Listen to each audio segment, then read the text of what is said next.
Des retombées économiques, mais aussi des nuisances au quotidien. En plein marché de Noël, un collectif d'habitants de Colmar lance une pétition contre le surtourisme. L'an dernier, l'événement avait attiré 1 500 000 visiteurs. Objectif de cette action, réfléchir collectivement à des solutions. Reportage Lisan Zimmer, Bernard Stemmer.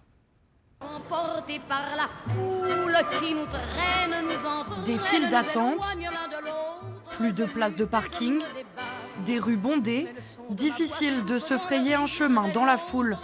Tous les week-ends au marché de Noël de Colmar, c'est toujours le même refrain, les visiteurs sont présents par milliers. Hier, on a mis 1 heure pour faire 5 km à pied et en voiture. C'était vraiment très compliqué. On le sait de toute façon quand on vient à cette période qu'il y aura du monde. Donc il faut être tous tolérantes et qu'il y ait une petite place pour tout le monde. Colmar, victime de son succès. En tout cas, c'est ce que dénonce ce collectif d'habitants à l'origine d'une pétition contre le surtourisme. Au total, plus de 700 signataires depuis novembre. Moi, quand je me déplace à vélo, c'est vrai que les samedis et les dimanches, il y a beaucoup de monde. Mais en fait, je sais les zones qui sont embêtantes et je les évite. On rencontre des problèmes d'accès au logement, on rencontre des problèmes aussi de commerce. Les commerces ordinaires quittent les centres-villes et aussi les gros problèmes de flux, qu'on soit en voiture, en vélo ou à pied. Il y a des périodes de l'année où en fait, ça devient insupportable, enfin, ça devient inhabitable. Ils demandent une meilleure régulation des flux touristiques. Oh, on peut peut-être descendre par là, ouais. On aura plus de boîtes. Et veulent mettre les Colmariens au cœur de ce débat.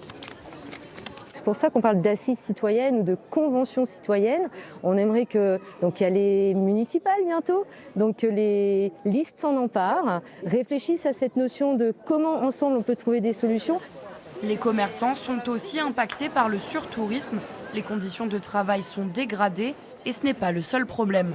Nous avons un commerce traditionnel qui est quand même appuyé sur une clientèle locale. Et cette clientèle locale n'est plus présente à Colmar pendant les semaines d'affluence. Pour d'autres, pas le choix, ce sont les touristes qui les font vivre. Moi, je suis embauchée effectivement pour le week-end et c'est vrai que c'est parce qu'il y a beaucoup de monde que je suis là. Il n'y aurait pas beaucoup de monde, je n'aurais pas de travail, quoi. Comme l'an dernier, le marché de Noël de Colmar attend plus d'1 500 000 visiteurs.